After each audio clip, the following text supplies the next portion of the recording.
नमस्कार दोस्तों।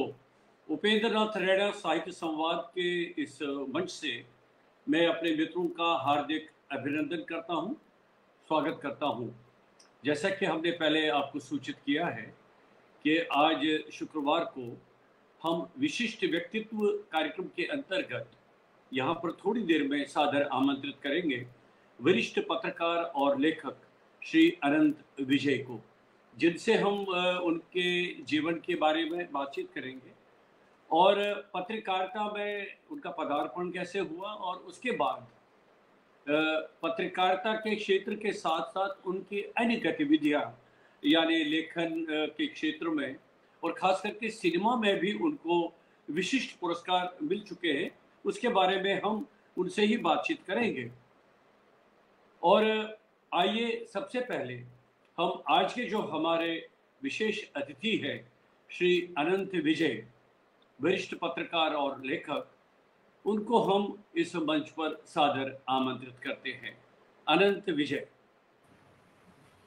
नमस्कार उपेंद्र जी। बहुत अच्छा लग रहा है, आपके दर्शन हो गए। वैसे कई कार्यक्रमों में आपसे मुलाकात होती रहती है, लेकिन मेरा मन था कि आपसे कुछ विस्तार से, क्योंकि कार्यक्रमों में आप बहुत व्यस्त रहते हैं, खास करके पिछले दिनों जब चुनाव का मौसम चल रहा था उन दिनों आप काफ़ी बहुत ही व्यस्त थे। तो सोचा कि आपसे बातचीत करें, आपके बारे में कुछ जानें और बहुत सारी जिज्ञासाएं हैं जिनके बारे में आपसे खुलकर बातचीत करेंगे। तो अभी थोड़ी देर में हमारे अब मित्र भी जुड़ने शुरू हो जाएंगे इस मंच के साथ, लेकिन मैं मित्रों को ये बताना चाहूँगा आज के हमारे जो अतिथि हैं विशिष्ट व्यक्तित्व कार्यक्रम में श्री अनंत विजय हैं। आप वरिष्ठ पत्रकार हैं, लेखक हैं। कहाँ से आपके जीवन का सफ़र शुरू हुआ है हम उनसे ही बातचीत में जानेंगे। अनंत जी, आपका स्वागत है मेरे इस उपेंद्र नाथ रैना साहित्य संवाद के मंच पर। पहले दो शब्द कहना चाहेंगे आप? बहुत धन्यवाद। पहला दो शब्द तो यही निकलेगा कि आपका आभार। आपने अपने साथ संवाद करने योग्य मुझे समझा और मुझे जो सम्मान दिया उसके लिए मैं हृदय से आपका धन्यवाद प्रकट करता हूं और उम्मीद करता हूं कि आपके प्रश्नों का मैं अपने सामर्थ्य के हिसाब से भरपूर उत्तर आपको दे सकूंगा और आपकी अपेक्षाओं पर खड़े उतरने का प्रयास भी करूंगा। अब जैसे जैसे आगे बातचीत होगी वैसे हम आगे चलेंगे। अनंत जी, पहले मैं ये स्पष्ट कर दूं, कोई सवाल जवाब नहीं है, ये एक अनौपचारिक बातचीत है। आपसे हम आपके अंतरंग को जानना चाहेंगे, तो इसमें सवाल जवाब प्रश्न का कोई सवाल ही नहीं उठता है। लेकिन सबसे पहली मेरी जिज्ञासा ये है, अच्छा एक चीज़ बताऊं आपको, सबसे पहले नैना सप्रू त्रिसल जी, आप जम्मू कश्मीर की बहुत बड़ी गायिका हैं और बहुत अच्छी गज़ल गायिका हैं। कश्मीरी में, हिंदी में आप बहुत अच्छा गाती हैं, हमारे साथ जुड़ गई है।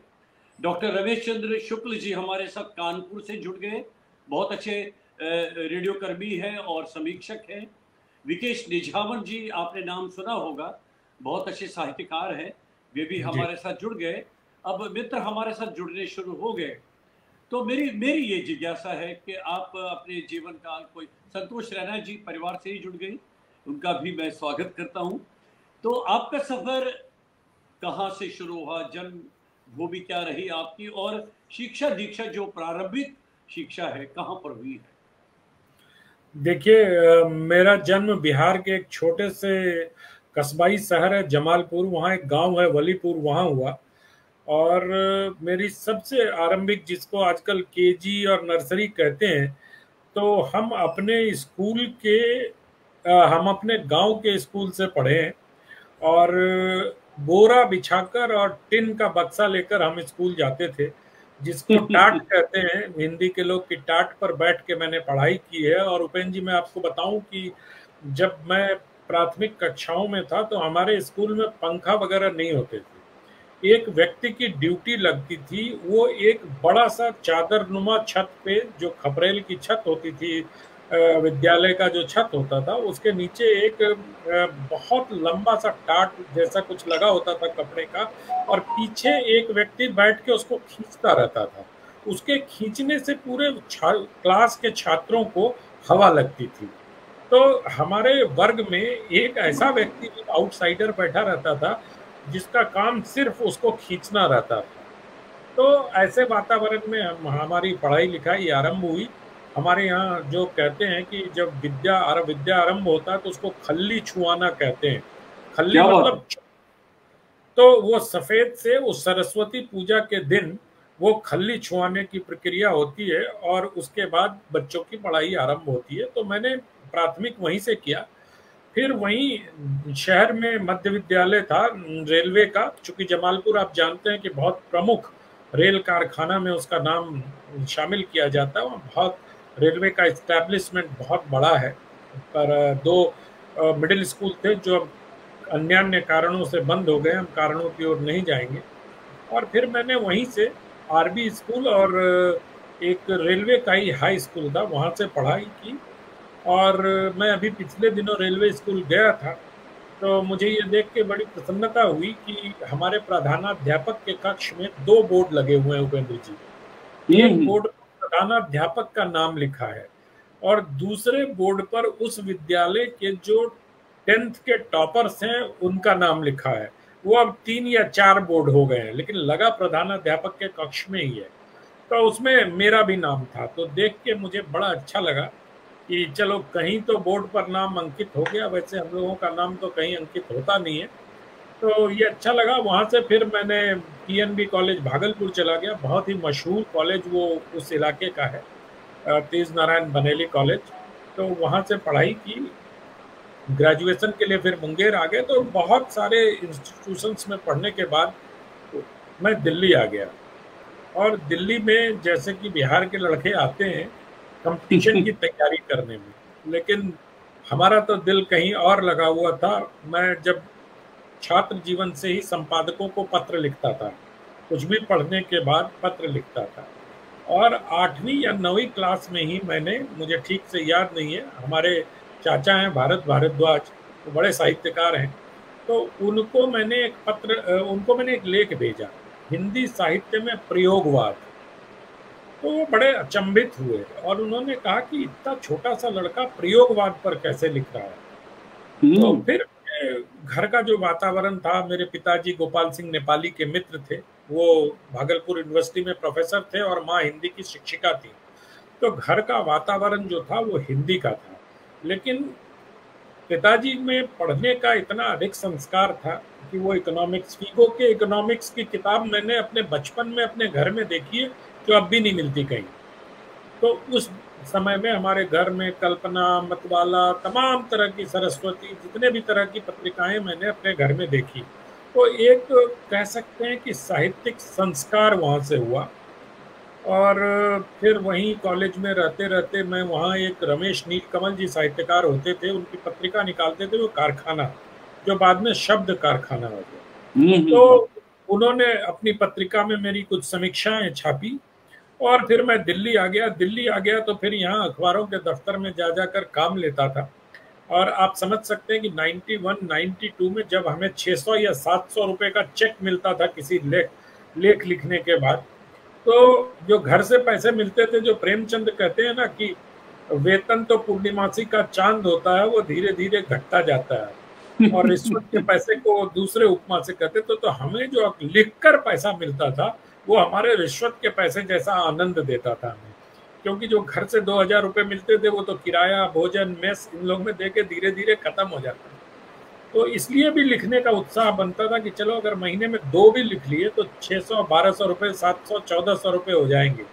तो फिर हम लोग मुखर्जी नगर के पास एक सम्राट और विक्रांत 2 होटल हैं किंग्सवे कैंप में चौक पे, तो फिर वहाँ मित्रों के साथ खाना खाने जाते थे। तो ये सारी चीजें अच्छी लगती थी। फिर पत्रकारिता करने की सोची, लेकिन कुछ जो सामाजिक दबाव होते हैं उसके, सामाजिक और पारिवारिक, उसके अंतर्गत ये सोचा गया कि यार पत्रकारिता करोगे। अच्छा, उस समय पत्रकारों की तनख्वाहें बहुत कम होती थी, वेतन बहुत कम मिलता था। तो लोगों ने हतोत्साहित किया और मुझे फिर एमबीए में एडमिशन करा दिया गया। आपका? जी, मेरा मतलब करा क्या दिया गया, मुझे कहा गया कि एमबीए कर लोगे तो नौकरी मिल जाएगी। चलो भाई, एमबीए भी कर लिया, 2 साल एमबीए कर लिए। एमबीए करने के बाद मार्केटिंग की नौकरी भी कर ली, लेकिन मन नहीं लग रहा था। फिर मैंने वो नौकरी छोड़ी और पत्रकारिता करना शुरू किया, और दिल्ली प्रेस में कुछ दिनों तक लिखने पढ़ने का काम किया।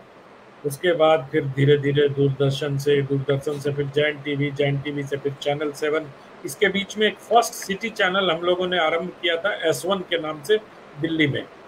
तो संतोष भारती जी हमारे प्रधान संपादक होते थे। तो यही सब एक छोटी सी जर्नी है 20-22 सालों की, जो नटसेल में बताया। IBN 7 में हम लोगों ने, जब चैनल 7 दैनिक जागरण समूह का आरंभ हो रहा था, तो मैं उसमें पहले कंसल्टेंट के तौर पर और फिर कर्मचारी के तौर पर, पत्रकार के तौर पर उसमें जुड़ गया।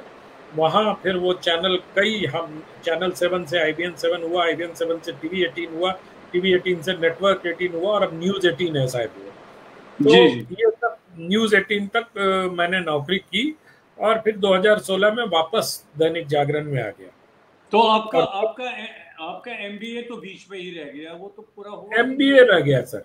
एमबीए एमबीए तो रह गया। एमबीए तो मैंने बस अपने लिए नहीं किया था, कई सारी चीजें समाज और परिवार के लिए करनी पड़ती है, तो मैं यही सोचा कि एमबीए भी उसी का। लेकिन मुझे लाभ मिला, जैसे टीवी चैनलों में जब बजट की प्लानिंग करनी होती थी या कोई इकोनॉमिक मसला आता था, तो उस सब समय में जो सारे शब्द होते थे वो मुझे परिचित से लगते थे, और उसको आसान भाषा में कैसे जनता को बताया जाए, अपने श्रोताओं को बताया जाए, ये एक एडवांटेज मुझे मिलता था।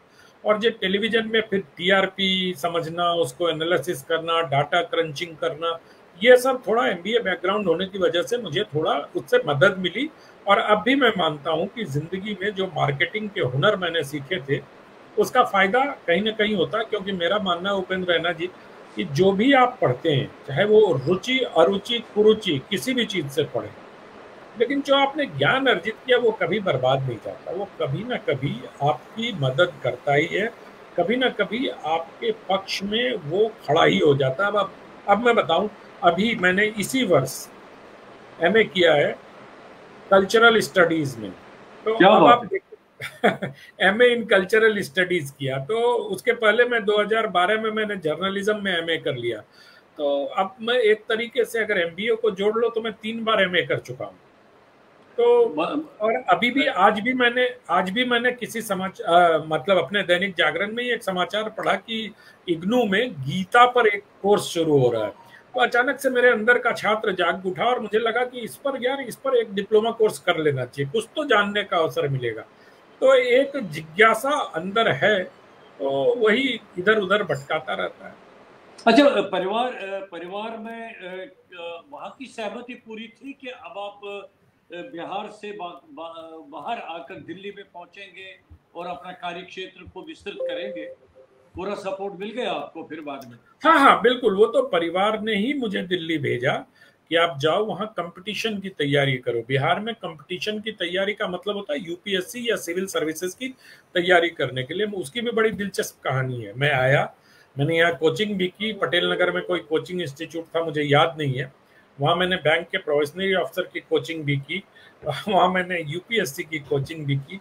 लेकिन रैना साहब, मैं बताऊं कि मैंने प्रीलिम्स का फॉर्म भी भरा यूपीएससी का, लेकिन प्रीलिम्स का एग्जाम भी देने गया, लेकिन उसके क्वेश्चन देख के ही मेरी हिम्मत जवाब दे गई, और मैं जो न्यूनतम समय एग्जाम हॉल में होना चाहिए था, उतने समय में एग्जाम हॉल में रहा, और जैसे ही वो परमिसेबल लिमिट आई, मैं बाहर चला आया। और उसके बाद कान पकड़ लिया कि भैया, ना मेरे बस का ये प्रोबेशनरी अफसर बनना है, ना मेरे बस का यूपीएससी का एग्जाम देना। अच्छा, अनंत जी, आपका जो विषय क्षेत्र रहा है वो कला और संस्कृति रहा है। जी तो क्या मतलब उसमें आपने कोई विशेष अध्ययन किया, कोई अनुसंधान किया, शोध कार्य किया, या सामान्य रूप से आप उस क्षेत्र में अपना योगदान देते रहे? नहीं, मैंने आपको बताया ना कि मेरे पिताजी हिंदी के प्रोफेसर थे, माँ हिंदी की शिक्षिका थी। तो घर में एक साहित्यिक रुचि का वातावरण था, और जो हमारे चाचा लोग थे वो लोग भी हिंदी साहित्य से बहुत गहरे जुड़े हुए थे। तो घर में जब भी बात होती थी ना, तो यही सब बातें होती थी कि इसका ये हो गया, इसका ये हो गया, नामवर जी ने ये कह दिया, केदार जी ने ये कह दिया। उसके पहले दिनकर जी की बातें बचपन में सुनी मैंने। जैसे मैं अपने बचपन में बहुत सुनता था, दिनकर जी कविता पाठ बहुत अच्छा किया करते थे। और दिनकर एक बार मुंगेर आए थे, मुझे याद नहीं है, मैं बहुत छोटा था, लेकिन मेरी माँ किस्सा सुनाती थी कि जब दिनकर जी वो गाते थे ना, तान तान फन ब्याल मैं तुझ पर चढ़ के बांसुरी बनाऊं, तो ऐसा लगता था कि जैसे मतलब वो दृश्य उपस्थित कर देते थे कि शेषनाग होए और उस पर तान तान फन ब्याल मैं तुझ पे चढ़कर बांसुरी बजाऊं। तो ऐसा लगता था कि दिनकर जी एकदम इतने ये, तो ये सब चीजें जब आप बचपन से जो पढ़ रहे हो, आप संस्कारित हो रहे हो, तो स्वतः उसमें रुचि होती गई। अब रोज सुनोगे दिनकर जी क्या है, ये कविता क्या है, रे रोक युधिष्ठिर को न वहां जाने दे उसको, स्वर्ग धीर पर फिरा हमें गांडीव गदा लौटा दे अर्जुन भीम वीर। तो अब ये सब सुनते सुनते इच्छा होने लगती थी कि यार इसके आगे पीछे की पंक्ति तो देख लो क्या है। तो उस चक्कर में मैंने बचपन से ही, मतलब मैं कहता रहा हूँ 8वें 9वें में जब मैं प्रयोगवाद समझ गया और उस पर 3 पन्ने का लेख लिख दिया था, तो मुझे लगा कि रुचि, बाद अब मुझे लगता है कि उस समय जितना ज्यादा पढ़ लिया था वही मेरे काम आ रहा है अभी भी। क्या बात है, बहुत बढ़िया। अच्छा, आपकी जो कृतियां हैं उसमें आपने आलोचना यानी समीक्षा के क्षेत्र में ही किताबें लिखी है, कला संस्कृति पर तो लिखी है, और फिल्म और राजनीति पर भी आपकी अच्छी दखल है, आपने पुस्तकें लिखी है। और खास करके जो मार्क्सवाद का अर्ध सत्य है काफ़ी चर्चा में रहा है। थोड़ा बहुत इसके बारे में कुछ बताना चाहेंगे?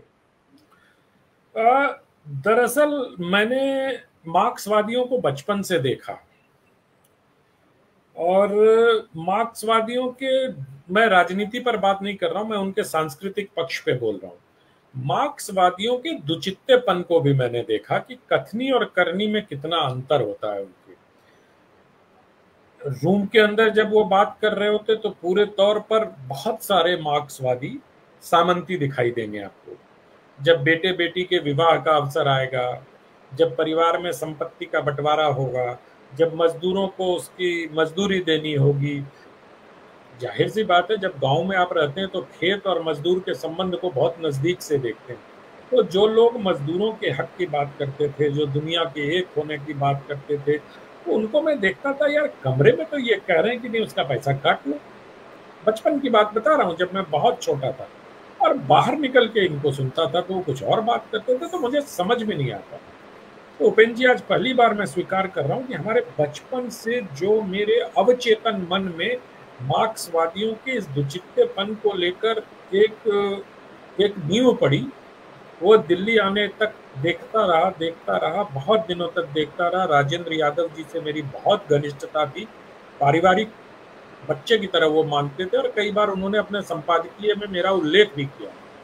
तो वहां भी मैंने देखा कि राजेंद्र राव ने एक बार बरवर राव को बुलाया, और बरवर राव ने किस प्रकार अपने व्यवहार से राजेंद्र यादव जी को बहुत आहत किया, वो सिर्फ इसलिए कि मंच पे उन्होंने श्री राम बहादुर राय को बुला लिया था, तो या तरुण विजय को बुला लिया था, कुछ ऐसी ही बात थी, मुझे ठीक से याद नहीं, मैंने अपने किताब में उसका उल्लेख किया।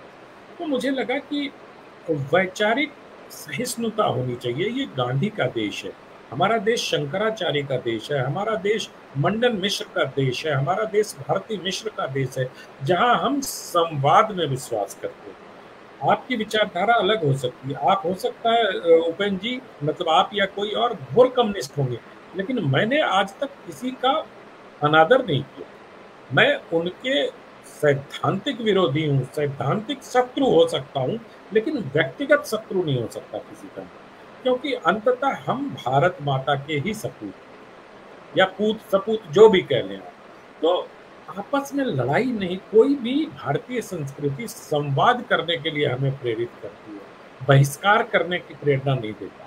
ये बहुत आसान होता भारती मंडन मिश्र जी के लिए या शंकराचार्य जी के लिए कि वो कहीं ना एक दूसरे को कोई बहाना बनाकर कहीं चले जाते, लेकिन हमारे देश की परंपरा तो ये है कि ज्ञान के लिए हम पर काया प्रवेश करते हैं। अगर आप शंकराचार्य जी के व्यवहार को देखें तो सिर्फ ज्ञान अर्जित करने के लिए उन्होंने परकाया प्रवेश किया, और जो भारती मिश्र की शर्त थी उसको अनुभव करके फिर आके उनसे बहस किया उन्होंने। तो हमारे देश में ज्ञान अर्जित करने के लिए परकाया प्रवेश, बहिष्कार कहाँ से आ गया? तो जब मैं इसी तरह देखता था, और फिर मुझे जब मैं पढ़ाई करने लगा और यूपीएससी की तैयारी कर रहा था, जो मैं दिया नहीं, तो उसको पढ़ने के क्रम में मैंने देखा कि ये ब्रेख्त की रचनाएं अचानक हमारे लिए महत्वपूर्ण हो जाती है, ये वर्ड्सवर्थ हमारे लिए महत्वपूर्ण हो जाते हैं। जयशंकर प्रसाद को उतनी महत्ता नहीं मिली जितनी महत्ता, अचानक से लोग कालिदास को भूल जाते हैं, उनका जितना मंचन होना चाहिए वो नहीं होता है। अचानक से गोरकी की माँ हमारे देश का राष्ट्रीय ग्रंथ की तरह हो जाता है, और पीपल्स पब्लिशिंग हाउस में उसको 12 रुपए में इस तरह बेचा जाता है ताकि युवाओं को वो पढ़वाया जा सके। वो एक डिजाइन के तहत बेचा जा रहा है। तो फिर मुझे ये सारी बातें मुझे लगी, तो फिर मैंने पड़ताल करनी शुरू की और घटनाओं का एकत्रीकरण करना शुरू किया। तो फिर बहुत सारी चीजें मिलती चली गई, बहुत सारी अब जैसे एक उदाहरण मैं देता हूँ, थोड़ी समकालीन बातें हो जाएंगी तो आपके जो मित्र जुड़े हैं उनको भी आनंद आएगा। एक आलोचक थे, उन्होंने अशोक वाजपेयी के लिए लिखा कि जब उनका पहला कविता संग्रह आया, तो अब वो इस दुनिया में नहीं है इसलिए उनका नाम नहीं ले रहा हूँ, तो उन्होंने लिखा कि नई कविता अशोक के कविता संग्रह में आकर दम तोड़ देती है। तो पहला कविता संग्रह आया अशोक वाजपेयी, वही अशोक वाजपेयी 20-22 साल, 25 साल, 30 साल, जितने भी साल बाद महात्मा गांधी अंतर्राष्ट्रीय हिंदी विश्वविद्यालय के संस्थापक कुलपति नियुक्त किए जाते हैं। उसी आलोचक ने लिखा कि अशोक वाजपेयी की कविताओं में नई कविता जो आके प्रकाशित हो जाती है, लौ की तरह चमक उठती है। तो मैंने इस विचलन का कारण ढूंढने का प्रयास किया। ये कहीं नहीं बताया गया उस आलोचनात्मक लेख में कि उनकी कविता का क्रमिक विकास हुआ, उनकी कविताएं प्रौढ़ हुई या उनकी कविताएं क्या हुई, मुझे नहीं मालूम। ठीक इसी तरह अशोक वाजपेयी जी आजकल कॉरपोरेट को लेकर बड़े चिंतित होते हैं, पूंजी को लेकर ये सब बातें करते हैं कि कॉरपोरेट को पुरस्कार में दखल नहीं देना चाहिए और ये नहीं करना चाहिए। वही अशोक वाजपेयी कुछ वर्षों पहले दयावती मोदी पुरस्कार लेते हैं। तो ये नहीं है कि वो सिर्फ मार्क्सवाद का अर्थ है, मेरी किताब में वो मार्क्सवादियों का अर्ध सत्य है। जिस प्रकार से पुरस्कार वापसी के समय लेखक राजनीति के औजार बने, मैं बहुत सोच समझकर और सुचिंतित तरीके से ये वाक्य आपके सामने रख रहा हूं कि जिस तरह से पुरस्कार वापसी अभियान के समय बिहार विधानसभा चुनाव के ठीक पहले 2015 में पुरस्कार वापसी का प्रपंच रचा गया, और जिस तरह से राजनेताओं ने लेखकों को उसका औजार बनाया, वो एक बड़ी घटना थी जिसने मुझे इस किताब को लिखने के लिए प्रेरित किया। और आपको पता रहना साहब, साहित्य अकेडमी पुरस्कार लौटाने वाले एक लेखक ने साहित्य अकेडमी से फिर पुरस्कार वापस ले लिया, पत्र लिखकर क्षमा मांगते हुए कि मैंने गलती से बरगलाने पर वो पुरस्कार आपको वापस कर दिया था, कृपया मेरा शील्ड और मेरा पुरस्कार फिर से वापस कर दिया। खैर अनंत जी, ये तो अपने अपने समय में अलग अलग परिस्थितियां जब पैदा होती हैं तो इस तरह के वातावरण तो बन जाता है। लेकिन खास करके मैंने ये देखा कि फिल्म जगत में आपका विशेष नाम रहा है, क्योंकि उस विषय पर आपने काफ़ी अध्ययन किया है और काफ़ी पर्याप्त मात्रा में लिखा है, और आपको बहुत बड़ा सम्मान भी मिला है राष्ट्रीय फिल्म पुरस्कार में स्वर्ण कमल के रूप में। तो क्या विशेष कार्य रहा है आपका उसमें? मुझे लगता है कि साहित्य के किस्सों से आप थोड़ा असहज हो गए। नहीं, मैं नहीं असहज नहीं हुआ। नहीं, मैं कह रहा हूँ कि समय क्योंकि इतना कम है, मेरे बाकी विषय रह जाएंगे। अच्छा, ठीक है। देखिए, फिल्म का तो ऐसा है कि फिल्म मेरी रुचि में नहीं था। मैं पहले मूलतः खालिस राजनीतिक पत्रकारिता कर रहा था और राजनीति ही मेरा विषय था। लेकिन राणा साहब, कुछ दिन बाद मैं कोई भी काम करने के बाद बोर हो जाता हूँ। मुझे फिर वही लगता है, जैसे मैं मॉर्निंग वॉक भी करता हूँ तो हर दिन एक ही रास्ते पर वॉक नहीं करता हूँ। कुछ लोग होते हैं एक ही मैदान में चक्कर लगाते रहते हैं, रोज आप देखेंगे 20 चक्कर एक ही ग्राउंड में लगाएंगे। मैं बोर हो जाता हूँ सर। मैं मोहल्ले में कभी इधर निकल जाता हूँ, कभी उधर रास्ते पे निकल जाता हूँ, कभी किसी दूसरे गली में चला जाता हूँ, तो थोड़ा बदलाव दिखता है। तो वो मेरे स्वभाव में है। उसी स्वभाव के अंतर्गत मैंने राजनीति छोड़ दिया, फिर मैंने साहित्यिक पत्रकारिता की। तब नामवर सिंह ने मेरे लिए कहा था कि आजकल अनंत विजय भी साहित्य के क्षेत्र में तलवारबाजी कर रहे हैं। ये वही दौर जी जी ये वही वही दौर था जब मैं बड़ी विध्वंसात्मक समीक्षाएं लिखा करता था, चाहे उदय प्रकाश के संग्रह पे हो, चाहे मैनेजर पांडे के हो, कोई भी हो, जो भी बड़े से बड़े लोग होते थे। और मतलब नामवर सिंह ने इस बात को एक बार रेखांकित किया था कि मैंने उनको, जिनको नोबेल मिला था, क्या नाम, बीएस नायपॉल के लिए मैंने एक पुस्तक का शीर्षक लगा दिया था, नायपॉल का बुढ़भस। बुढ़भस लिखने पर नामवर जी ने बड़े प्रसन्न हुए थे कि ये दुस्साहस कहा था उन्होंने कि ये तुम ही कर सकते थे। तो फिर मैंने 5-7 सालों तक वो किया। फिर एक दिन मैं जब चैनल में काम कर रहा था, तो चैनल में साहित्य की बहुत जगह होती नहीं है, किसी भी समाचार चैनल में। साहित्य अगर आप कर रहे हैं तो आप डिसएडवांटेज हैं। कई 1-2 चैनल के संपादकों ने मुझे नौकरी इस कारण नहीं दी, उन्होंने कहा कि अरे इसका नाम ही कुछ कवि टाइप लगता है, इसलिए इसको नाम मत दो, इसको नौकरी नहीं दो, ये आएगा तो साहित्य की बातें करने लगेगा, या पता नहीं जो भी उनके मन में रहा हो, उन्होंने सिर्फ नाम सुन के नौकरी नहीं दी। तो जबकि मेरे नाम का अर्थ, मैं अगर आपको पता हो तो मैं बता दूं कि गीता में एक श्लोक है जिसमें क्या, अनंत विजयम च राजा कुंती पुत्र युधिष्ठिरा, मतलब युधिष्ठिर के शंख का नाम है अनंत विजय। और वो तो मेरे शिक्षक की कृपा है कि अनंत और विजय को अलग कर दिया, अन्यथा अनंत विजय एक ही शब्द है। एक ही शब्द है, वही मैं सोच रहा था। जी जी जी। तो कई बार हमारे, मतलब इस पर भी एक बहुत बड़ा शोध किया जा सकता है कि शिक्षकों ने नाम और जन्म तिथि के साथ साथ हमारे जनरेशन्स को क्या क्या दिए। किसी का 76 की जगह 86 हो गया, किसी का 86 की जगह कुछ भी हो गया, मतलब तो वही शिक्षक की कृपा है, उनका आशीर्वाद है कि आज मेरा फर्स्ट नेम अनंत है, सेकंड नेम विजय है, जो एयरलाइंस में भरना पड़ता है मुझे। तो मैं वही कह रहा था, वो साहित्यिक पत्रकारिता की। फिर एक दिन दफ्तर में बैठा था, मेरे साथ इकबाल रिजवी साहब बैठा करते थे।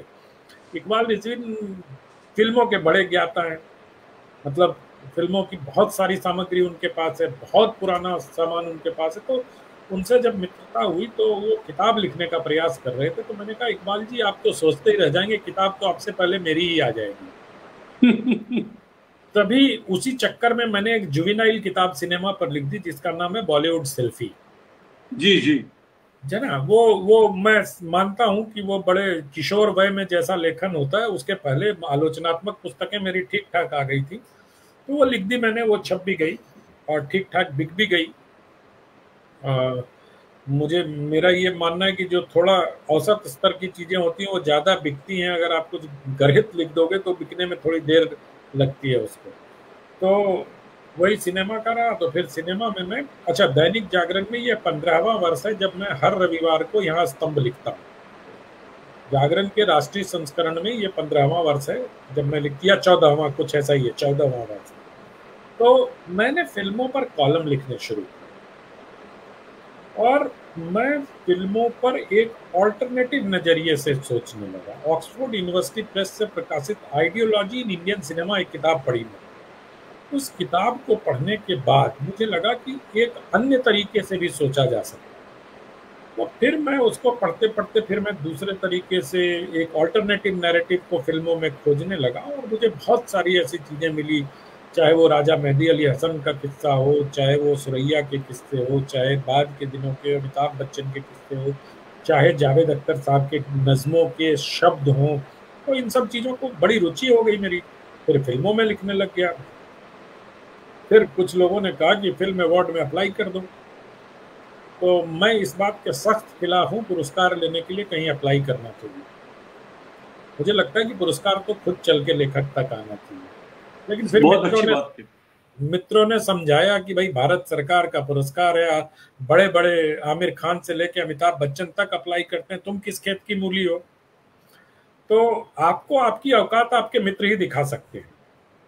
जब सचिन तेंदुलकर 99 शतक का शतक नहीं बना पा रहे थे, 99 शतक पर रुके हुए थे, तब उनको लोगों ने कहा था कि इनको अपने बाल्यकाल के मित्रों के पास छोड़ दो, वो इनको 1 मिनट में क्रिकेट के देवता से सचिन तेंदुलकर बना देगा और वो सेंचुरी बना देगा। तो जो हमारे मित्र होते हैं ना, वो आप चाहे कितने भी बड़े हो जाएं, वो आपको अहंकार तोड़ के वास्तविक जमीन पे ले आते हैं। तो मुझे भी सब मित्रों ने समझाया, फिर मैंने अप्लाई कर दिया और संयोग से उस वर्ष मुझे 2017 में राष्ट्रीय पुरस्कार, 2017 या 18 में राष्ट्रीय पुरस्कार मिल गया। यही जर्नी है सर। उसके बाद फिर मेरा मन सिनेमा से भी उठ गया थोड़ा सा। अब मैं पॉलिटिक्स ऑफ कल्चर में ज़्यादा इंटरेस्ट लेता हूँ, जिस फील्ड के आप हैं। आपकी फील्ड में जो पॉलिटिक्स है रैना साहब, वो सही वाली राजनीति से भी बहुत खतरनाक वाली है। किसको क्या परफॉर्मेंस मिलेगा, किसका नाटक कहाँ मंचित होगा, किसको ग्रांट मिलेगी, किसको पता नहीं क्या हो। बड़ी शानदार पॉलिटिक्स और बहुत सारी स्टोरी मिलती है। तो इन दिनों में पॉलिटिक्स ऑफ कल्चर का जर्नलिस्ट मानता हूँ अपने आप को, इसीलिए मैंने कल्चरल स्टडीज में एमए भी। क्या बात है, बहुत अच्छा बात। अब थोड़ा सा भारतीय संस्कृति के बारे में बात करना चाहेंगे। तो उसमें आपकी विशेष रुचि रही है, विशेष अध्ययन किया है आपने। तो क्या है आपके विचार में भारतीय संस्कृति का पूरे विश्व पर कितना प्रभाव है, और उसकी जो व्यापकता है, उसका जो विस्तार है, उसकी जो अस्मिता है, कितना पूरे इस परिवेश में प्रभावित करती है? रैना साहब, वैश्विक स्तर पर जब हम बात करते हैं कि भारतीय संस्कृति के प्रभाव की, तो दरअसल हम उस दोष के शिकार हो जाते हैं कि हमने अपने मूल ग्रंथों का सही से अनुवाद नहीं कराया। भारतीय संस्कृति को समझने के लिए अभी भी लोग मैक्स मुलर के वो 5 लेक्चर जो ऑक्सफोर्ड में दिए थे उन्होंने, या कैम्ब्रिज में, उसी की जो किताब है उसी को पढ़ना चाहते हैं।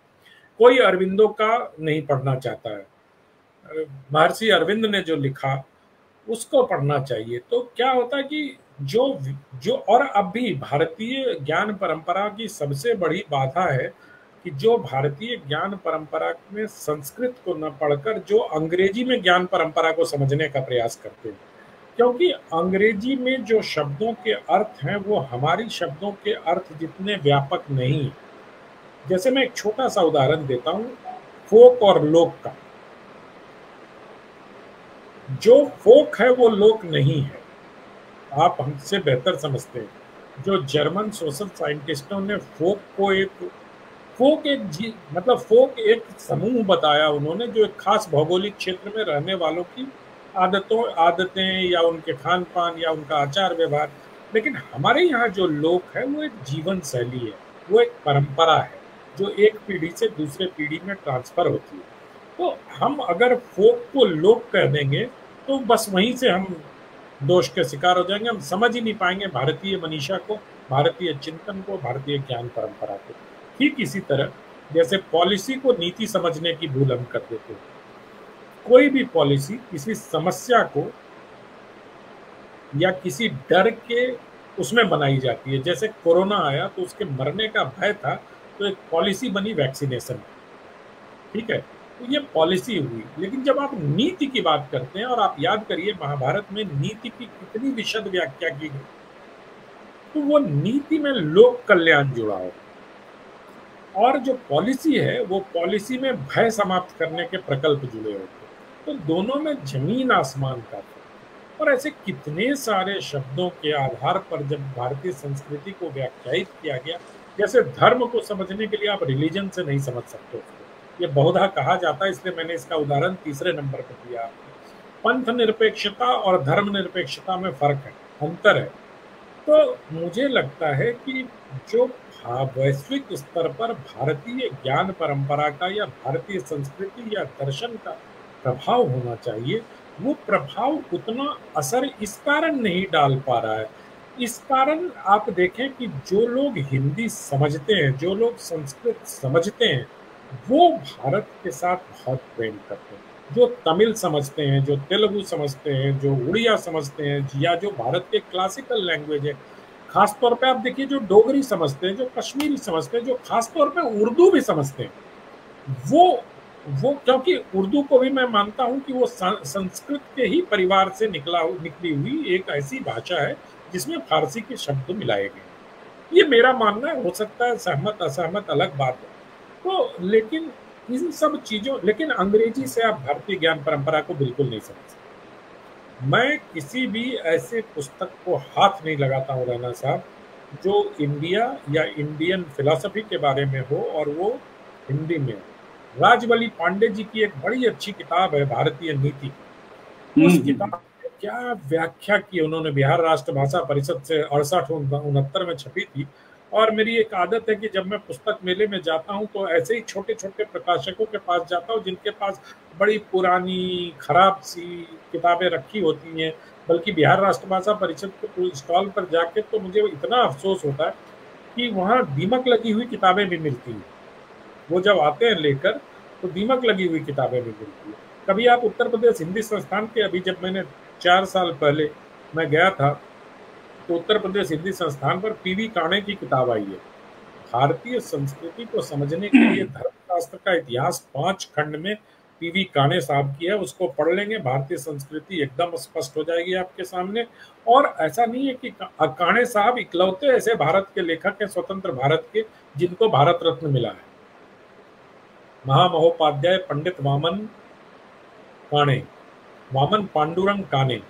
तो मुझे लगता है कि ये सारी चीजों को देखने के बाद, और अफसोस और दुर्भाग्य इस बात का है कि इतनी सारी संस्थाओं के होने के बावजूद आज पीवी काणे की किताब बहुत आसानी से उपलब्ध नहीं है।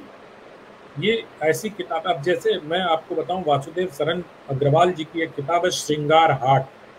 श्रृंगार हाट में उन्होंने स्त्रियों के आभूषण पर पूरी किताब लिखी है। क्या हम वेंडी डोनिगर पर लहालोट हो जाते हैं कि उसने किताब लिख दी जिसमें अंगूठी का पूरी दुनिया में क्या महत्व है। ट्रूथ ऑफ रिंग्स एक बड़ी अच्छी किताब लिख दी तो हम सोचते हैं कि अरे ये तो अरे भाई वासुदेव सरन अग्रवाल जी को पढ़ लीजिए ना, उन्होंने तो पूरा लिखा है, पूरी परंपरा को लिखा है। वेंडी डोनिगर से हम इसलिए प्रभावित हो जाते हैं कि चकित चितम मुद्री पहचानी तुलसीदास का वो उन्होंने अपने में उल्लेख कर दिया, तो हमको लगता है अच्छा ये तो वैश्विक स्तर पर बहुत बड़ी ज्ञाता होंगी ज्ञाता। लेकिन मुझे ये, मेरा ये कहना है कि हम भारतीय परंपरा को अभी तक, अपनी परंपरा को, हमारा जो इंटेलिजेंसिया है, हमारा जो अकादमिक जगत है, वो समझ नहीं पाया है। और जिस प्रकार से, अब मैं थोड़ा सा कंट्रोवर्शियल बोल देता हूँ कि क्योंकि मार्क्सवाद का अर्धसत्य लिखा है मैंने, जब से एकेडमिक वर्ल्ड पर एक विशेष विचारधारा का प्रभाव हुआ है तभी से मुझे लगता है कि वो शिक्षण पद्धति का दोष थोड़ा ज़्यादा गाढ़ा हुआ और हमें समझने में दिक्कत हुई। मेरा मानना है कि भारतीय ज्ञान परंपरा को भारत की दृष्टि से ही समझा जा सकता है, किसी अन्य दृष्टि से समझना मुश्किल ही नहीं, नामुमकिन भी है। क्या बात है, क्या बात है। बहुत विस्तार से आपने इसकी व्याख्या की और अपना मत और आपकी जो विचारधारा है उसको सामने रखा है, कई उदाहरण देके। अच्छा, ये बताइए, कला और संस्कृति में आपकी रुचि है, सिनेमा में आपकी रुचि रही है, पत्रकारिता में आपकी प्रखरता है और रुचि है, राजनीति में आपकी रुचि है, लेकिन मुझे आश्चर्य होता है अनंत जी, आप साहित्यकार, लेखक भी तो हैं आप, लेकिन साहित्यकार क्यों नहीं बन पड़े? आपने कविताएं नहीं लिखी और खास करके लाइव आने से पूर्व हम आपसे जिक्र कर रहे थे, आपको तो उपन्यास भी लिखना चाहिए था, आपको तो कथा साहित्य में भी अच्छा दखल होना चाहिए था।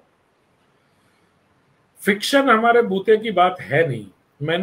मैं भागलपुर के अपने कॉलेज दिनों का एक उपन्यास लिखने का प्रयास किया था। मैंने 100-125 पेज लिख भी लिए थे, लेकिन मेरी खुद की कसौटी इतनी सख्त है कि मैंने फिर उसको फाड़ के फेंक दिया। मतलब फाड़ के फेंकना तो गलत शब्द उपयोग कर लिया मैंने, कंप्यूटर से डिलीट कर दिया मैंने उसको, क्योंकि मैं हाथ से अब कम लिख पाता हूँ, कीबोर्ड से ज़्यादा लिखता हूँ।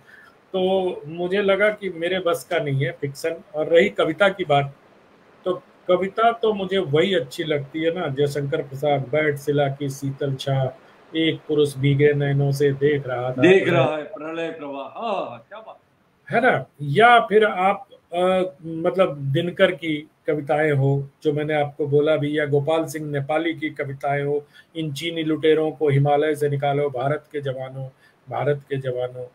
तो वो, या फिर वो शिवमंगल सिंह सुमन की कविताएं हो बाद के दिनों में, अगर आप याद करें। हाँ, तो इस तरह के जिस कविता वही होती है मुझे लगता है जिसमें गेयता हो। अब कविता को बहुत सारे ढंग से दार्शनिक बना के उसको गद्य बना दिया है।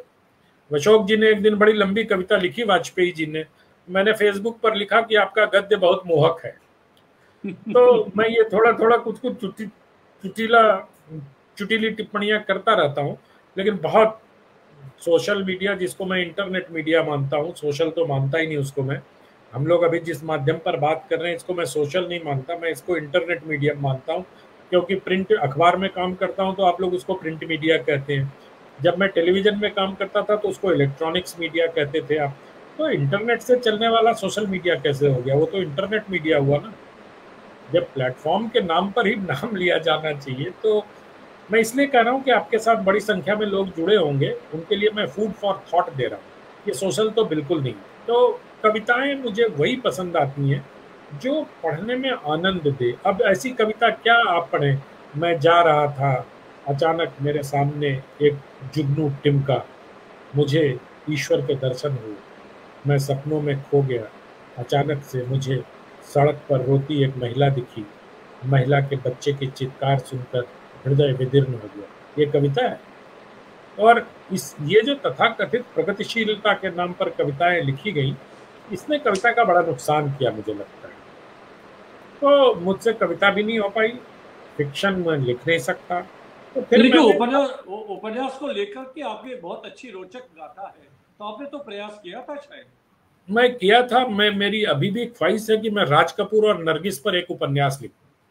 हाँ, क्या बात है, क्या राज बात है। कपूर और नरगिस की जिंदगी ऐसी है, वो किसी भी उपन्यास में कविता वाली प्रभाव उत्पादकता पैदा कर सकती है। जो उनके बीच का प्रेम है, जो उनके बीच का संबंध है, और जो उनके अलग होने की कहानी है, वो बहुत अद्भुत है। इसका पैरेलल नहीं है मुझे लगता है। इंटेंस लव स्टोरी है, वेरी इंटेंस। और उसके बाद उतनी ही, मतलब आप कल्पना कीजिए कि जब नरगिस छोड़ के चली जाती है और राज कपूर से वो ये कहने आती है कि मेरी हील वाली चप्पल दे दो, अब मैं वो चप्पल पहना करूंगी, तो राज कपूर उस समय कहते हैं, लगता है तुम्हारी जिंदगी में कोई लंबा आदमी आ गया है, क्या बात है, क्या बात है ना। तो और कल्पना कीजिए, राज कपूर का इंटरव्यू नरगिस के कैंसर पेशेंट होने के बाद कोई कर रहा होता है, वो अपनी ड्रॉर से एक फ्रेम किया हुआ की तस्वीर निकालते हैं जिसमें कुछ पत्र के टुकड़े फ्रेम किए हुए हैं। तो मतलब इसका जो इंटेंसिटी है लव की, वो आप समझ सकते हैं कि कितना हो सकता है। हालांकि कुछ लोग अभी कह सकते हैं राज कपूर शादीशुदा थे और वो उनको नहीं करना चाहिए था, ये सब नैतिकता की बातें। इसलिए मैं उपन्यास लिखना चाहता हूँ कि थोड़ा, जो आप कहते हैं ना उसको, कि रचनात्मक छूट ले सके, थोड़ी काल्पनिक स्थितियां भी उसमें डाल सके। तो इसलिए मुझे मन तो है, लेकिन अब ईश्वर के ऊपर है। मैं बहुत ही ईश्वरवादी हूँ कि ईश्वर अगर चाहेंगे तो हमसे लिखवा लेंगे, क्योंकि मेरा मानना है कि हमारी जिंदगी का एक एक पल प्रोग्राम्ड है। जो उस प्रोग्राम को चलाने वाला है वो जैसा कमांड देगा आप वैसे ही काम करें। बहुत अच्छी बात कही आपने। ये तो खैर अंततः तो हम यही अनुभव करते हैं कि कोई ऐसी शक्ति है जो हमें निर्देशित करती है और उसके अनुरूप हम कार्य करते रहते हैं। ये अपने आप में बहुत बड़ी बात है। अच्छा, पत्रकारिता के क्षेत्र में तो आपने कई चुनौतियां भी देखी होंगी, बहुत सारे ऐसे जोखिम भी उठाने पड़े होंगे आपके। क्या व्यक्तिगत अनुभव रहे हैं आपके? और पत्रकारिता के क्षेत्र में रहना साहब, मुझे लगता है कि भाषा जो है वो हमारी पीढ़ी के पत्रकारों और हमारे बाद की पीढ़ी के पत्रकारों के लिए सबसे बड़ी चुनौती है। लोगों को मैं देखता हूं कि कहते हैं कि पत्रकारिता गर्त में जा रही है, पत्रकारिता राजनीति उन्मुख हो गई है, वो खास विशेष विचारधारा को या नेता को प्रमोट करती है। मैं कहता हूं कि इनसे कुछ नहीं होगा, ये हर दौर में ऐसा होता था। कुलदीप नैयर साहब हों, कुलदीप नैयर साहब ने अपनी आत्मकथा में स्वीकार किया कि किस तरह से उन्होंने मुरारजी देसाई को प्रधानमंत्री बनने के लिए एजेंसी पर एक खबर चलाई थी। तो इस सब चीजों से मुझे लगता है कि जो जो जो सबसे बड़ा जो भाषिक संकट है हमारे सामने, जो अपनी भाषा को लेकर, मैं अभी एक राहुल जी की एक यात्रा शुरू होने वाली थी। मैं राजनीति की बात नहीं कर रहा हूँ, मैं भाषा की बात कर रहा हूँ। राजनीतिक पात्र उसमें आ सकते हैं। तो मैं चैनल में काम करता था उस समय। तो उस समय मैं मीटिंग में था और हमारे एक संपादक थे जो अपेक्षाकृत युवा थे। उन्होंने कहा कि पीछे जो टेलीविजन में वो बनते हैं वॉल, जिसको कहते हैं टेलीविजन की भाषा में, एंकर के पीछे जो दिखता रहता है, उस पर लिखा हुआ था राहुल की महायात्रा। मैंने बहुत कड़ा प्रतिवाद किया इस बात का। मैंने कहा ये शब्द का बहुत गलत मतलब जा रहा है और इस शब्द का प्रयोग न करें। तो हमारे संपादक ने कहा कि ये तो कांग्रेस पार्टी ने कहा है। तो मैंने कहा कि अगर कोई पार्टी गलत कहेगी तो क्या हमारा दायित्व है कि हम वही लें? क्या पत्रकारिता हमें यही सिखाती है कि जो प्रेस नोट में लिख के आ रही है भाषा, वही भाषा हम अपने दर्शकों को बताएं? और आपको महायात्रा का अर्थ किसी शब्दकोश में देख लेना चाहिए। उन्होंने मुझे बहुत बुरी तरह से मेरी ओर देखा और कहा कि आप साहित्यकारों के साथ यही दिक्कत है, हर समय खोचर करने आ जाते हो। मुझे आज तक वो बात हंसी हुई। मुझे लगता है पत्रकारिता के लिए सबसे बड़ा खतरा और सबसे बड़ी चुनौती रहना साहब यही है। मुझे याद पड़ता है कि हम बचपन में हिंदी और अंग्रेजी दोनों भाषा सीखने के लिए समाचार पत्र पढ़ा करते थे। हमारे गुरुओं ने, उदित नारायण मंडल हमारे अंग्रेजी के शिक्षक होते थे, उन्होंने कहा था कि तुम टेलीग्राफ पढ़ो। मैं जमालपुर में रहता था और टेलीग्राफ एक दिन बाद कलकत्ते से आता था या शाम की ट्रेन से आता था। हम उसमें से 5 वर्ड खोज के याद करते थे और उनको सुनाते थे। फिर वो उन शब्दों का वाक्य बनाना सिखाते थे। ये समाचार पत्र की भूमिका और ये समाचार पत्र में लोगों की आस्था का प्रमाण था। मेरा मानना है कि जितने भी माध्यम अभी हैं, समाचार पत्र में अब भी लोगों की आस्था सबसे अधिक, अपेक्षाकृत रूप से। चाहे मैं ये नहीं कहता हूँ आप दिल्ली से 20 किलोमीटर आगे निकल जाओ, अखबार में छपी हुई बात को अब भी वो लोग मानते हैं कि अपेक्षाकृत सारे माध्यमों से ठीक रहते हैं। अभी हम लोगों ने देहरादून में एक संवादिक कार्यक्रम किया, उसमें भी ये बात निकल के। तो मुझे लगता है कि अगर हम भाषा के साथ खिलवाड़ करते रहेंगे और भाषा के प्रति सत्याग्रह नहीं करेंगे, क्योंकि हम कभी कभी, जो मैं देखता हूँ कुछ विद्वान है, वो भाषा को लेकर दुराग्रही हो जाते हैं। तो मुझे लगता है कि दुराग्रह करने की आवश्यकता नहीं है। कुछ लोग कहते हैं उर्दू के शब्द क्यों आते हैं आपके पास? मैं कहता हूँ कोई बात नहीं, अगर सहजता से कोई शब्द आए तो उसको सायास बाधित न करें। तो मेरे सामने मेरी पत्रकारिता की जिंदगी में रहना साहब सबसे बड़ी चुनौती, भाषिक चुनौती रही है। मैं जहाँ भी काम करता रहा हूँ, मुझे बड़ी कोफ्त होती है जब शब्दों का चयन ठीक नहीं हो पाता है, क्योंकि शब्द से अर्थ का अनर्थ हो सकता है और आप आने वाली पीढ़ी को बहुत गलत रास्ते पर ढकेल रहे हैं। तो सबसे बड़ी चुनौती आज पत्रकारिता की जो मुझे लगती है, और जो मुझे तब भी लगती थी जब मैं छोटा मतलब कम अनुभवी व्यक्ति था, तब कम अनुभवी पत्रकार था, तब भी यही लगता था कि शब्दों का चयन बिल्कुल सही होना चाहिए। और आज सबसे बड़ा खतरा पत्रकारिता को वाक्य संरचना और शब्दों के चयन को लेकर। बहुत अच्छी बात कही आपने, बहुत सार्थक बात कही आपने। देखिए, भाषा, वाक्य की संरचना और उसका गठन, और उसी से जो फिर विचार उत्पन्न होता है, जो भावना पैदा होती है, वो बहुत मायने रखती है। आपने बहुत अच्छी मिसाल दी महायात्रा की, अपने आप में एक अलग संदर्भ वो हमारे सामने प्रस्तुत करता है। तो इसी क्रम में आप जो, क्योंकि हमने अक्सर देखा ये अनंत जी, जो हमारी नई पीढ़ी है, चाहे वो प्रिंट मीडिया हो, चाहे वो इंटरनेट मीडिया हो, चाहे वो टेलीविज़न, इलेक्ट्रॉनिक मीडिया हो, बहुत अब ज़्यादा अधिक मात्रा में हमारी अगली पीढ़ी, जो नई पीढ़ी, जो हमारे युवा लोग हैं, वो इसमें आना चाहते हैं। तो मैं ये नहीं कह रहा आप उनको उपदेश दीजिए, लेकिन आप उनको कोई ऐसा मंत्र दीजिए जिसके जो वो अपने आप को बौद्धिक रूप से भी और वैचारिक रूप से भी और अपने मन से भी अपनी तैयारी पूरी कर सके उसमें।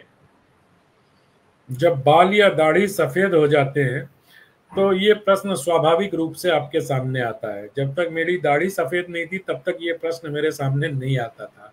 खैर, लेकिन आपने ये प्रश्न पूछा है।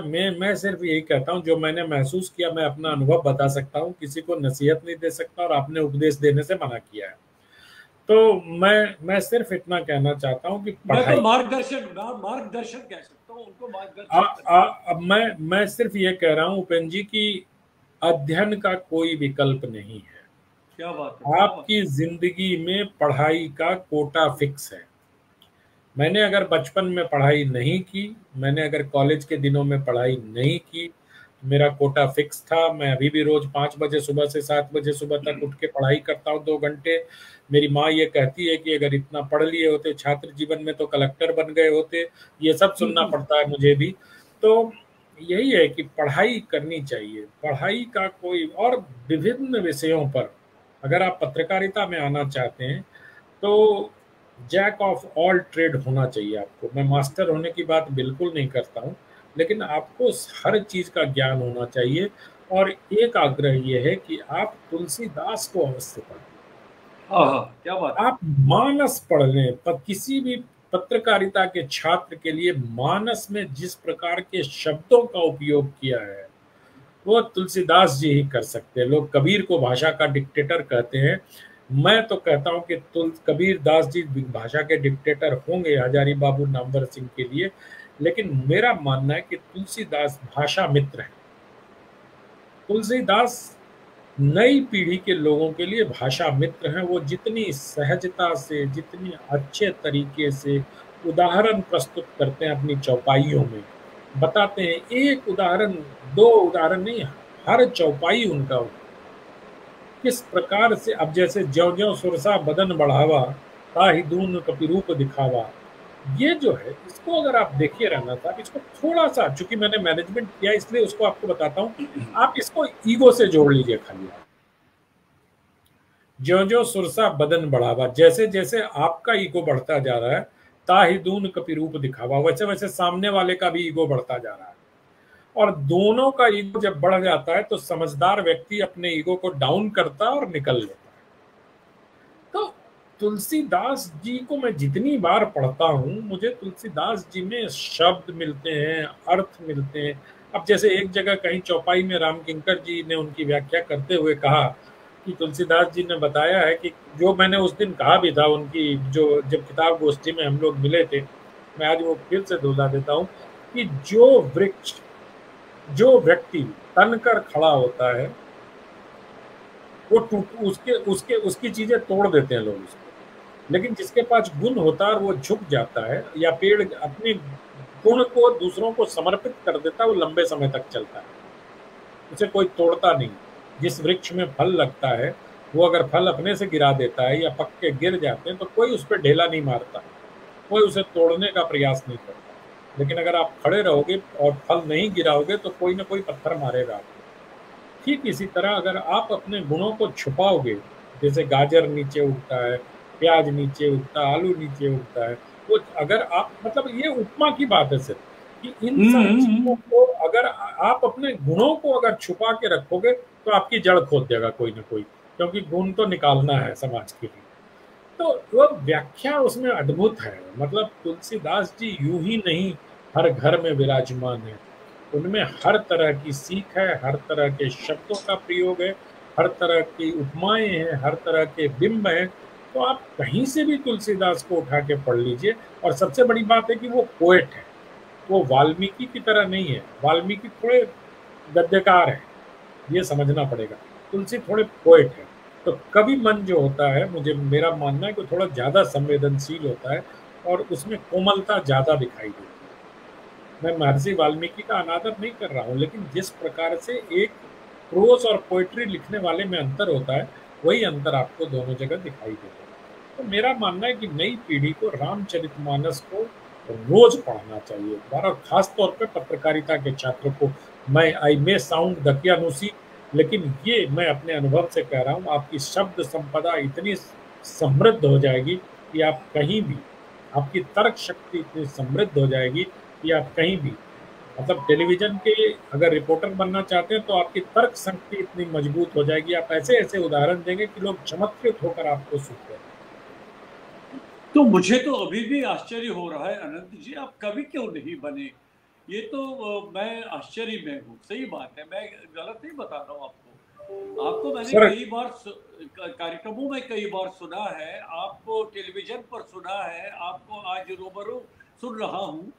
इतना मधुर, इतना बढ़िया, इतना सार गर्भित सार्थक बोलते आप, लेकिन आप जैसे व्यक्ति कभी नहीं बने तो क्या, मेरी समझ में अभी नहीं आया। सर अब कार्यक्रम चूंकि खत्म होने वाला है, इसलिए हल्का फुल्का तरीके से खत्म किया जाए। कभी प्रेम नहीं हुआ सर। इसलिए वो ये कहते हैं बहुत ना, अच्छी। नहीं वियोगी ऐसा होगा मतलब पर, वो कहते हैं वियोगी होगा पहला, वो कभी आह से उपजा होगा उपजा गान। होगा गान। तो आह कभी नहीं आया सर। अच्छा। और ये तो भी नहीं है जो वर्ड्सवर्थ ने कहा कि poetry is a powerful feeling recollected in tranquillities. तो वो पावरफुल फीलिंग, मतलब जो स्कॉर्पियन होते हैं ना, वो दबा जाते हैं सर। तो अब क्या करूं मैं, मेरी राशि भी वैसी, कभी प्रेम नहीं हुआ कभी, तो कैसे कविता तो तभी निकल सकती है जब आपको नहीं प्रेम हो। अरे सुनिए, आपको प्रेम तो नहीं हुआ है, लेकिन कम से कम प्रेम की जो प्रेम मुझे विवाह के बाद हुआ सर। अब तो हुआ ना, प्रेम तो हुआ है। हम थोड़ा सा इसको लाइटर वेज में ले लेंगे, प्रेम तो हुआ है ना आपको। बिल्कुल तो हुआ। एक एक लेखक के रूप में, एक पत्रकार के रूप में, एक बुद्धिजीवी के रूप में, एक संस्कृत के ज्ञाता के रूप में, तो प्रेम की एक संक्षिप्त व्याख्या तो कर सकते हैं। प्रेम का वास्तविक अर्थ क्या है? मैं तो आपको बहुत पीछे भी ले जाना चाह रहा हूं, लेकिन आप धर्मवीर भारती से शुरू करिए ना। वाह, कानुप्रिया। तो इस तरह से प्रेम की व्याख्याएं तो कई हो सकती है। सर मैं तो जब, अब वो कहते हैं ना, स्वर्ग देखने के लिए स्वर्गवासी होना जरूरी नहीं है, तो मैं पढ़ के प्रेम की प्रेम की व्याख्या तो कर सकता हूँ। आपने धर्मवीर भारती जी का नाम लिया, गुनाहों का देवता में जो प्रेम क्या बात है, क्या बात है। है ना, या जो प्रेम मनोहर कानुप्रिया में श्याम है। जो मनोहर श्याम जोशी के उपन्यास का कशप में है, कसप में, या हाँ, जो प्रेम शेखर एक जीवनी में है, अद्भुत है। वाह मतलब वाह वाह। लोग बाग हमारे यहाँ स्त्री विमर्श आदि में लोग बाग दैहिक प्रेम को प्रेम मानते हैं। मेरा मानना है प्रेम देखना हो तो शेखर एक जीवनी में प्रेम का उत्कर्ष देखिए। प्रेम देखना हो तो प्रभु श्री राम के चरित्र में देखिए सीता के लिए क्या प्रेम है। जब वाह वो वाह वाह। जब वो मुद्रिका पकड़ के पहचान लेते हैं, या महर्षि वाल्मीकि ने जो लिखा है कि जब हनुमान अशोक वाटिका में जाते हैं और सीता को बताते हैं कि मैं राम का सेवक हूँ, तो दोनों के बीच का संवाद जो है उसको पढ़िए, प्रेम वहां है। ये प्रेम लोधी गार्डन में और माफ करिएगा बुद्धा गार्डन में प्रेम नहीं होता सर। नहीं, सही, बहुत अच्छा, बहुत अच्छा। तो अंत में हमारे साथ देखिए बहुत और सारी ना ही किताबें। सर, ना ही प्रेम वो है जो फिल्मों में दिखाया जाता है। क्षमा करिएगा, वो प्रेम नहीं है, वो तो कमर्शियल प्रेम है। क्योंकि उनको वो प्रेम दिखाकर टिकट खिड़की पे आपको बुलाना है। इसलिए फिल्मकारों से ये अपेक्षा मत करिएगा कि उन्होंने प्रेम का सजीव चित्रण कर दिया और हम तो ऐसा ही। मैं बहुत सुनता हूं ना कि प्रेम तो त्याग का दूसरा नाम है। मुझे नहीं लगता ऐसा कोई त्याग और प्रेम का कोई संबंध है। प्रेम तो प्रेम है सर, उसको परिभाषित नहीं किया जा सकता, उसको महसूस किया जा सकता। तो इसलिए मेरा अनंत जी आपसे निवेदन ये है कि आपने बहुत अच्छी व्याख्या की, और इतने कम समय में जितनी अधिक से अधिक वो इसकी व्याख्या हो सकती थी आपने कर ली। अब आप इस पर एक पुस्तक लिख लीजिए। ये बहुत अच्छा ऐसा विषय है जिसमें कई पन्ने, कई परतें, कई एस्पेक्ट खुल सकते हैं, और वास्तविक भारतीय पर्सपेक्टिव में, परिप्रेक्ष्य में, और भारतीय दर्शन के हिसाब से प्रेम की परिभाषा क्या है, इस पर बहुत अच्छा आप लिख सकते हैं, और केवल अनंत विजय ही लिख सकते हैं। मैं ये मानकर चलता हूँ। जर्रा नवाजी का शुक्रिया अदा करता हूं आपको, लेकिन मुझे लगता है कि सर, मैं जो राज कपूर और नरगिस के बारे में लिख रहा हूं उसमें वो वही कहीं ना होगा। कहीं मेरे अवचेतन मन में वही बात है। वाह वाह। मैं प्रेम की उसी पराकाष्ठा पर उस औपन्यासिक या जो भी अगर कृति लिख पाया कभी ईश्वर की कृपा से, तो उसमें वो सब होगा। उसमें प्रभु श्री राम भी होंगे, उसमें नल। अच्छा ये बताइए कि ये जो स्त्री विमर्श की बातें होती हैं, हमारे यहाँ तो सावित्री सत्यवान का प्रेम है ना सर। हाँ हाँ सावित्री हाँ। को पता है कि सत्यवान 2 दिन बाद मर जाएगा, लेकिन वो कहती है कि विवाह भी इसी से करूंगी, और फिर अपने प्रेम की ताकत पर उसको जीवित यम के मुख से निकाल के भी ले आऊंगी। तो क्या बात प्रेम की ताकत तो ये है कि जिस स्त्री को पता है कि जिससे वो प्रेम कर रही है वो 2 दिन बाद मरने वाला है, लेकिन उसको अपने ताकत पर भरोसा है, उससे विवाह भी करती है और यम से उसको वापस लेकर भी आती है। ये प्रेम भी है और स्त्री विमर्श भी है। ये भारत का स्त्री विमर्श है, ये सिमोन द बोउआ का स्त्री विमर्श नहीं। तो है, वाह वाह। भारत के इस स्त्री विमर्श को वैश्विक स्तर पर समझने के लिए आवश्यकता इस बात की है कि सत्यवान और सावित्री की प्रेम कथा को समझा जाए। मेरी मेरी शुभकामनाएं आपके साथ है। ये उपन्यास आप लिखिए, तैयार करिए। बहुत अच्छा पर्सपेक्टिव आपने इसमें लिया है। और बहुत सारे मित्र हमारे साथ जुड़े थे, उनके लिए 2 शब्द कहना चाहेंगे। और बाद में जब आप उनके कमेंट देखिए, मैं आपसे निवेदन करूंगा, अगर आपके पास थोड़ा बहुत समय होगा तो आप उनके कमेंट्स का जवाब भी दे सकते हैं। मैं अभी तो पहले सारे मित्रों को हाथ जोड़ के धन्यवाद देता हूं, आभार प्रकट करता हूं कि उन्होंने मुझे सुना और मुझे एक प्रकार से इज्जत बख्शी। तो लेकिन मैं आपको विश्वास भी दिलाता हूं कि मैं आपके वॉल पर जाके हर व्यक्ति को व्यक्तिगत उत्तर दूंगा, चाहे उन्होंने मेरी प्रशंसा की हो, चाहे उन्होंने मेरी निंदा की हो। मैं हर व्यक्ति के साथ संवाद करूंगा, क्योंकि मेरा मानना है कि हमारा देश सिर्फ और सिर्फ संवाद से चलता है और मैं संवाद का बहुत बड़ा पैरोकार हूं। इसलिए मैं आपके वॉल पर जाके हर किसी से संवाद करूंगा।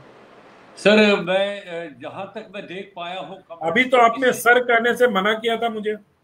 अच्छा सुनिए, किसी ने आपकी निंदा नहीं की है। सभी इतने मंत्रमुग्ध हो गए आपकी बातें सुनते हुए। आप कमेंट्स देखिए ना, आपको आनंद आएगा, आपको आनंद आएगा। तो मैं उन मित्रों को भी बहुत बहुत धन्यवाद देता हूँ। अब 1 घंटा लगभग हमारे साथ भी जुड़े रहे। और अनंत विजय जी, मुझे मालूम है आप काफ़ी पर्याप्त व्यस्त रहते थे। मैं कई दिनों से सोच रहा था आपको आमंत्रित करूं और हम बातचीत करें। और मैं आपसे निवेदन करता हूं, आगे हम जो भारतीय संस्कृति की बात हमने की है, अब देखिए इतने कम समय में वो बात हो नहीं पाएगी। उसको विस्तार से एक कार्यक्रम हम भारतीय संस्कृति का जो विस्तार है, उसका जो विविध रूप है, उस पर रखेंगे आपसे बातचीत के लिए। मैं आप मुझे टॉपिक दे दीजिएगा, मैं तैयारी करके बातचीत करूंगा। क्योंकि मुझे लगता है कि कोई भी बातचीत करने के पहले किसी विषय विशेष पर तैयारी करके आना चाहिए, और अगर मुझे कुछ नया मिलेगा, कुछ साझा करने योग्य मिलेगा, तभी मैं आपके साथ बातचीत करूंगा, अन्यथा मैं क्षमा मांग लूंगा। नहीं, आज का चूंकि कार्यक्रम आपके व्यक्तित्व पर था और उसमें तमाम ऐसे विषय आने जरूरी थे, अनिवार्य थे। और अगला कार्यक्रम जो होगा वो विषय पर आधारित होगा। और बिल्कुल ठीक आपको है। तो बहुत बहुत धन्यवाद आपका। नमस्कार, बहुत अच्छा लगा। नमस्कार। अब अंत में तो सर कहने की अनुमति दे दीजिए। धन्यवाद सर। नमस्कार नमस्कार नमस्कार, बहुत अच्छा लगा। मित्रों, आज के हमारे विशेष अतिथि थे श्री अनंत विजय, वरिष्ठ पत्रकार और लेखक, जिनसे हम उनके व्यक्तित्व के बारे में, उनकी जीवन यात्रा के और जो उनका कार्यक्षेत्र रहा है उसके बारे में बातचीत करते रहे। और जो मित्र हमारे साथ इस बीच में जुड़े रहे, मैं उनका भी आभार व्यक्त करता हूँ। समय निकाल कर वे हमारे साथ रहे। अब मुझे आज का ये कार्यक्रम अब संपन्न करने की अनुमति दीजिए।